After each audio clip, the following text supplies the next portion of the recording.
నమస్తే, welcome to BFM news. నేను తరంగిణి. ముందుగా బులెటిన్లో హెడ్లైన్స్ చూద్దాం.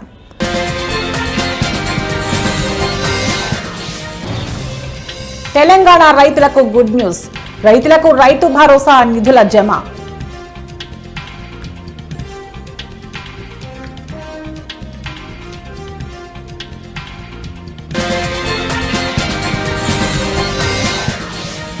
తెలంగాణలో ఫోన్ ట్యాపింగ్ అంశంలో మరో మలుపు. వైసీపీ హయాంలో షర్మిల ఫోన్లు ట్యాప్ అయినట్లు గుర్తింపు.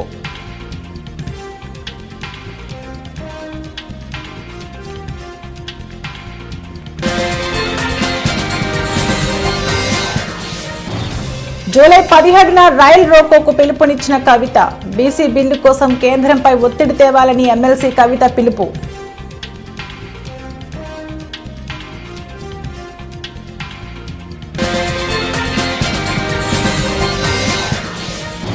అహ్మదాబాద్ లండన్ ఎయిర్ ఇండియా విమానంలో సాంకేతిక లోపం. టేకాఫ్ కు ముందు సాంకేతిక సమస్యను గుర్తించిన అధికారులు.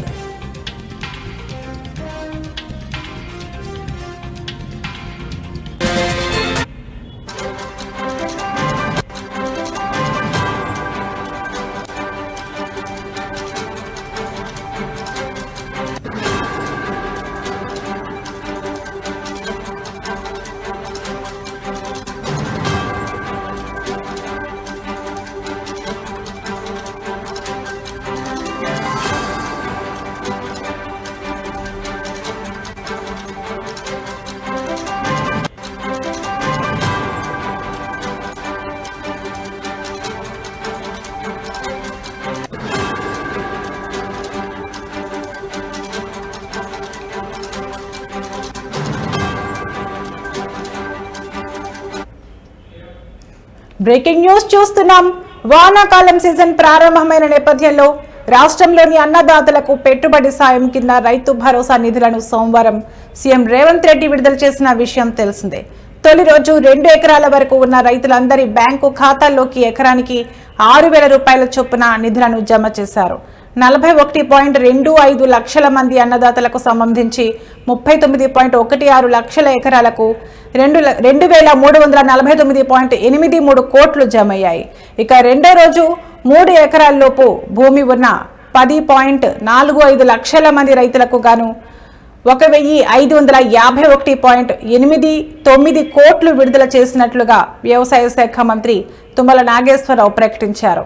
ఎకరాలతో సంబంధం లేకుండా త్వరలోనే మిగతా రైతులకు కూడా రైతు భరోసా అందుతుందని, ఎవరూ నిరాశపడాల్సిన అవసరం లేదని పేర్కొన్నారు. బ్యాంకులతో ఎలాంటి చిక్కులు లేకుండా రైతుల ఖాతాల్లోకి నేరుగా నిధులు జమ చేస్తున్నామని తెలిపారు. రైతు సంక్షేమానికి కాంగ్రెస్ ప్రభుత్వం కట్టుబడి ఉందని తుమ్మల నాగేశ్వరరావు అన్నారు.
బులెటిన్లో మరో బ్రేకింగ్ న్యూస్ చూస్తున్నాం. బీఆర్ఎస్ ఎమ్మెల్యే పాడి కౌశిక్ రెడ్డికి తెలంగాణ హైకోర్టులో మరోసారి చుక్కెదురైంది. ఓ బెదిరింపుల కేసుకు సంబంధించి ఆయన దాఖలు చేసుకున్న ముందస్తు బెయిల్ పిటిషన్పై హైకోర్టు నేడు విచారణ చేపట్టింది. కమలాపురం మండలం వంగపల్లిలో గ్రానైట్ క్వారీ నిర్వహిస్తున్న మనోజ్ అనే వ్యాపారిని కౌశిక్ రెడ్డి బెదిరించారని ఆరోపణలున్నాయి. క్వారీ సక్రమంగా నడుపుకోవాలంటే తనకు 50 లక్షలు ఇవ్వాలని కౌశిక్ రెడ్డి డిమాండ్ చేశారని మనోజ్ భార్య ఉమాదేవి హన్మకొండ జిల్లా సుబేదారి పోలీస్ స్టేషన్లో ఫిర్యాదు చేశారు. ఈ ఫిర్యాదు ఆధారంగా పోలీసులు కౌశిక్ రెడ్డిపై కేసు నమోదు చేశారు.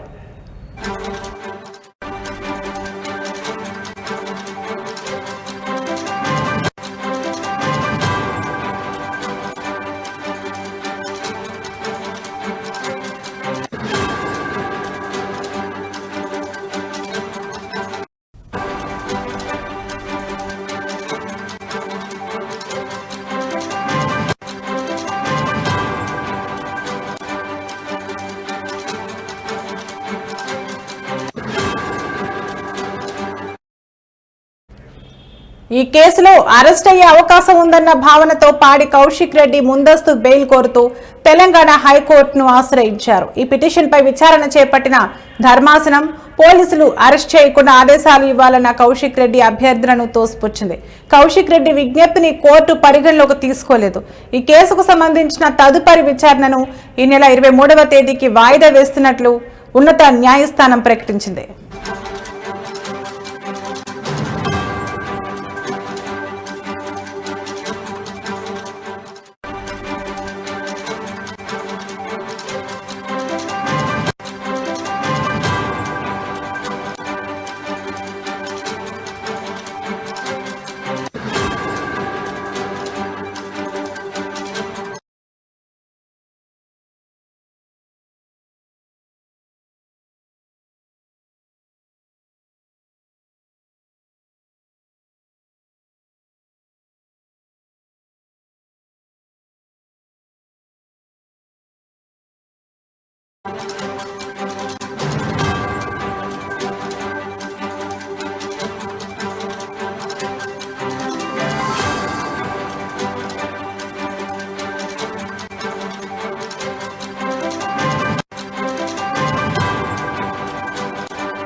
తెలంగాణలో ప్రకంపనలు సృష్టిస్తున్న ఫోన్ ట్యాపింగ్ కేసులో రోజుకో కొత్త విషయం వెలుగులోకి వస్తోంది.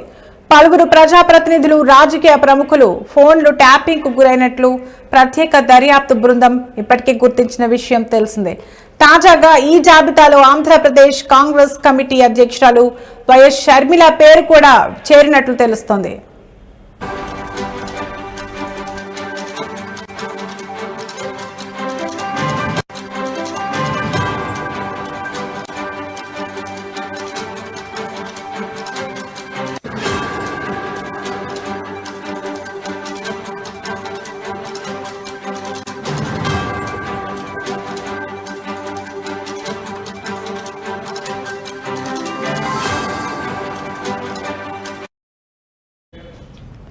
ఏపీలో వైసీపీ అధికారంలో ఉన్న సమయంలో షర్మిల మొబైల్ ఫోన్లను అత్యంత రహస్యంగా ట్యాప్ చేసినట్లు సమాచారం. ఇందుకోసం ప్రత్యేకంగా కోడ్ భాషను కూడా ఉపయోగించినట్లు తెలుస్తోంది. షర్మిల వాయిస్ సంభాషణలను రికార్డు చేయడమే కాకుండా ఆమె ఎవరెవరితో మాట్లాడుతున్నారనే వివరాలను ఎప్పటికప్పుడు ఆమె సోదరుడికి అంటే జగన్ కి చేరవేసినట్లు ఆరోపణలున్నాయి. షర్మిల ఎవరితో సంప్రదింపులు జరుపుతున్నారని దానిపై నిశితంగా నిఘా పెట్టినట్లు కూడా వార్తలు వస్తున్నాయి. అంతేకాకుండా షర్మిలకు సన్నిహితంగా ఉండే కొందరిని ఓ సీనియర్ పోలీస్ అధికారి పిలిపించి హెచ్చరించినట్లు కూడా గుర్తించారు.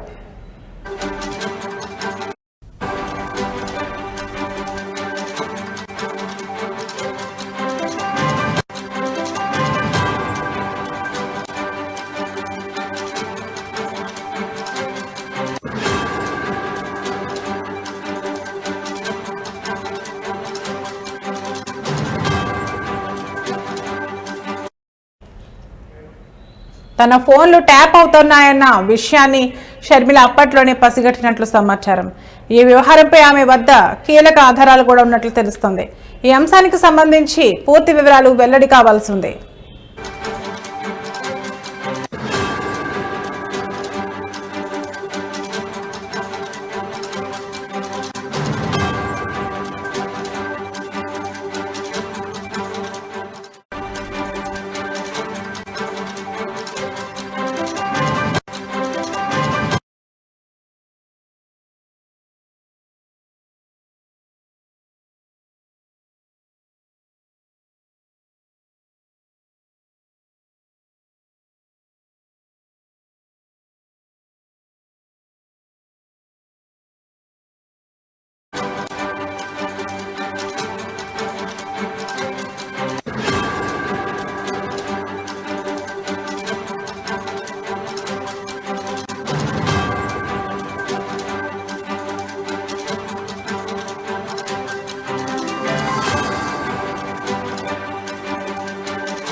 బ్రేకింగ్ న్యూస్ చూస్తున్నాం.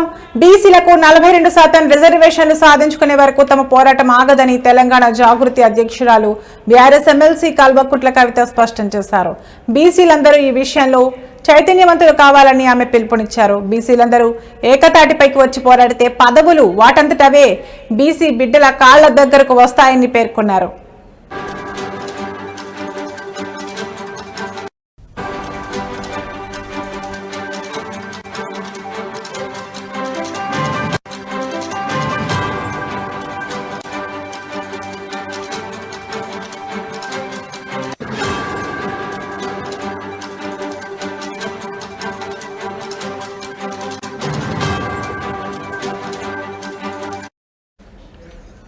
ఎన్నికల సమయంలో కామారెడ్డిలో కాంగ్రెస్ అగ్రనేత రాహుల్ గాంధీ ప్రకటించిన డిక్లరేషన్ను సాధించేంత వరకు పోరాడతామని ఆమె అన్నారు. మెదక్ జిల్లాలో కామారెడ్డి డిక్లరేషన్ రాజ్యాంగబద్ధంగా 42% రిజర్వేషన్ల సాధన అనే అంశంపై జరిగిన రౌండ్ టేబుల్ సమావేశానికి కవిత ముఖ్య అతిథిగా హాజరై ప్రసంగించారు. ఇది రాజకీయ వేదిక కాదని మానవ హక్కుల వేదిక అని ఆమె ఈ సందర్భంగా వ్యాఖ్యానించారు.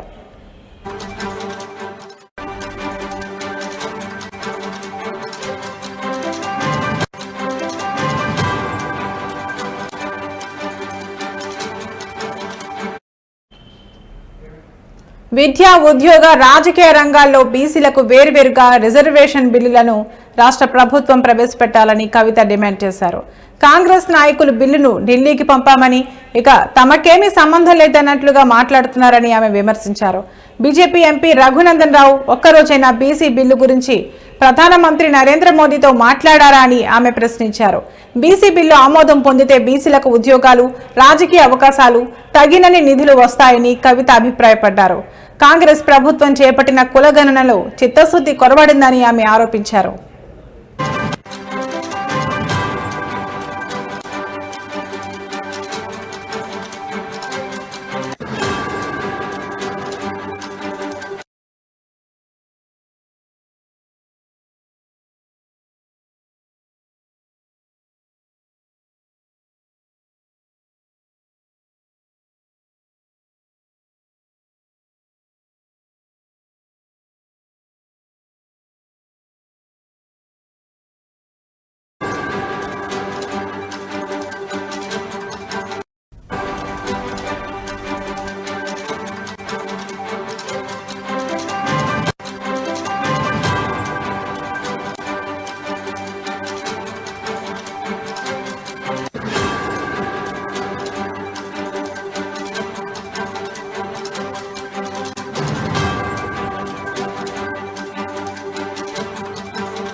బ్రేకింగ్ న్యూస్ చూస్తున్నాం. ఆంధ్రప్రదేశ్ ప్రభుత్వం ప్రతిపాదించిన గోదావరి బనకచర్ల లింక్ ప్రాజెక్టుపై అనుసరించాల్సిన తదుపరి వ్యూహంపై చర్చించేందుకు తెలంగాణ రాష్ట్ర ప్రభుత్వం ఎంపీలతో సమావేశం ఏర్పాటు చేసింది. ఈ సమావేశం రేపు సాయంత్రం 4 గంటలకు జరుగుతుందని రాష్ట్ర నీటిపారుదల శాఖ మంత్రి ఉత్తమ్ కుమార్ రెడ్డి వెల్లడించారు.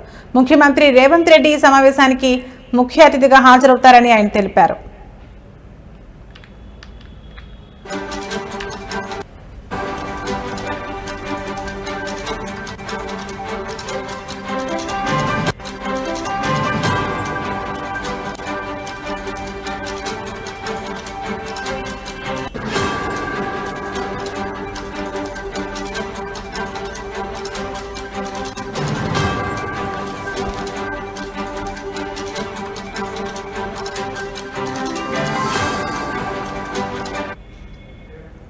ఈ కీలక భేటీకి రాష్ట్రం నుంచి ప్రాతినిధ్యం వహిస్తున్న కేంద్ర మంత్రులు జి కిషన్ రెడ్డి, బండి సంజయ్లను గౌరవ అతిథులుగా ఆహ్వానించినట్లు మంత్రి పేర్కొన్నారు.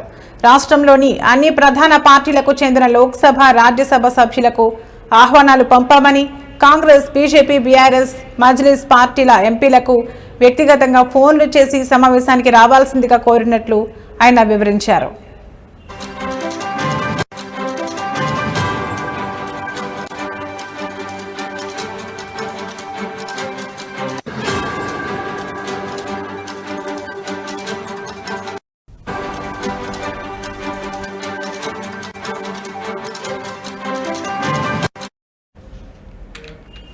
ఈ సందర్భంగా మంత్రి ఉత్తమ్ కుమార్ రెడ్డి మాట్లాడుతూ ట్రైబ్యునల్ తీర్పులకు చట్టాలకు వ్యతిరేకంగా ఆంధ్రప్రదేశ్ ప్రభుత్వం గోదావరి బనకచర్ల ప్రాజెక్టును చేపట్టాలని చూస్తోంది.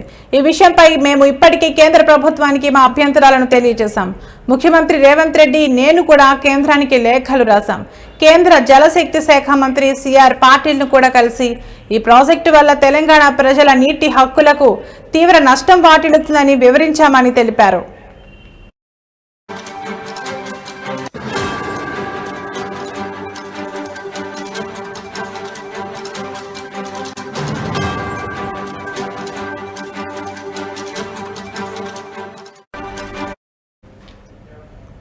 ప్రస్తుతం కేంద్ర జల సంఘం సిడబ్ల్యూసి వద్ద ఉన్న గోదావరి బనకచర్ల ప్రాజెక్టుకు సంబంధించిన ప్రీ ఫిజిబిలిటీ నివేదికను తిరస్కరించాలని కేంద్రాన్ని కోరినట్లు మంత్రి ఉత్తమ్ కుమార్ రెడ్డి గుర్తు చేశారు. ఈ ప్రాజెక్టు తెలంగాణ ప్రయోజనాలకు విఘాతం కలిగిస్తుంది. ఈ అంశాలన్నింటినీ పరిగణలోకి తీసుకుని భవిష్యత్ కార్యాచరణను రూపొందించేందుకు గాను ఎంపీలందరి అభిప్రాయాలను తీసుకోవాలని నిర్ణయించాం. అందుకే ఈ సమావేశం ఏర్పాటు చేశామని ఆయన స్పష్టం చేశారు.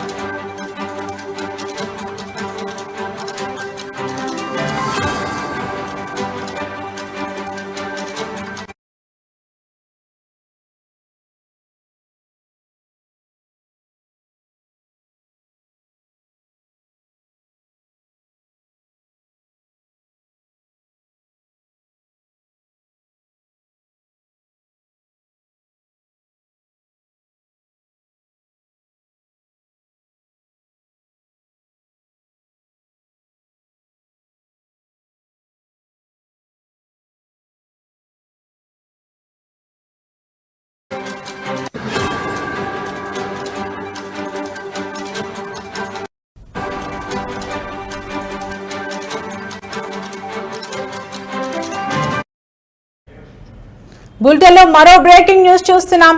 ఎయిర్ ఇండియా విమానాల్లో తలెత్తుతున్న సాంకేతిక సమస్యలు ప్రయాణికులను ఆందోళనకు గురిచేస్తున్నాయి. తాజాగా అహ్మదాబాద్ నుంచి లండన్ బయలుదేరాల్సిన మరో విమానంలో సాంకేతిక లోపం తలెత్తడంతో ఆ విమాన సర్వీస్ను రద్దు చేశారు.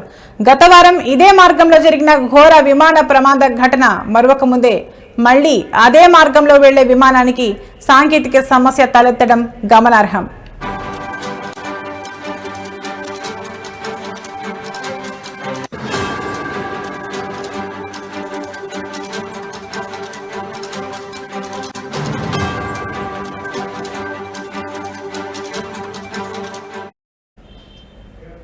ఈ మధ్యాహ్నం 1:10 అహ్మదాబాద్లోని సర్దార్ వల్లభాయ్ పటేల్ అంతర్జాతీయ విమానాశ్రయం నుంచి లండన్కు బయలుదేరాల్సిన ఎయిర్ ఇండియాకు చెందిన AI-159 బోయింగ్ 787-8 డ్రీమ్ లైనర్ విమానంలో సాంకేతిక సమస్య ఉన్నట్లు అధికారులు గుర్తించారు. విమానం గాల్లోకి ఎగరడానికి ముందు నిర్వహించిన సాధారణ తనిఖీల్లో ఈ లోపం వెలుగు చూసింది. దీంతో ప్రయాణికుల భద్రత దృష్ట్యా విమాన సర్వీస్ను పూర్తిగా రద్దు చేస్తున్నట్లు ఎయిర్ ఇండియా ప్రకటించింది.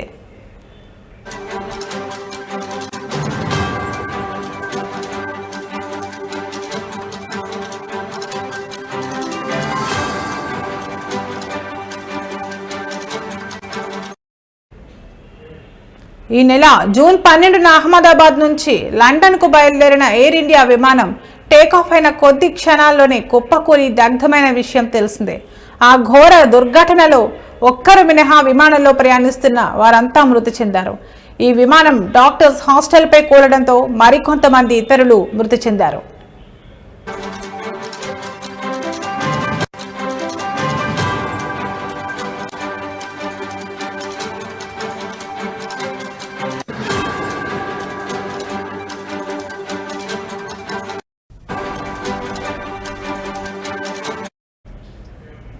ఈ విషాద ఘటన అనంతరం ఎయిర్ ఇండియా AI-171 ఫ్లైట్ నెంబర్ను నిలిపివేసి దాని స్థానంలో AI-159 నెంబర్తో సర్వీసులను నడపాలని నిర్ణయించింది.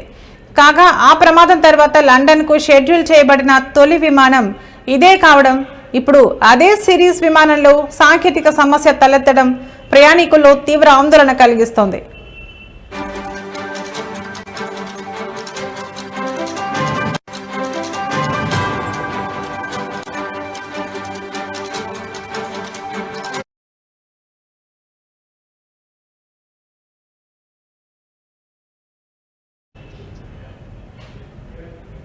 ఇవి ఇప్పటివరకు నా బులెటిన్ అప్డేట్స్. మరో బులెటిన్లో మళ్ళీ కలుద్దాం. నమస్తే.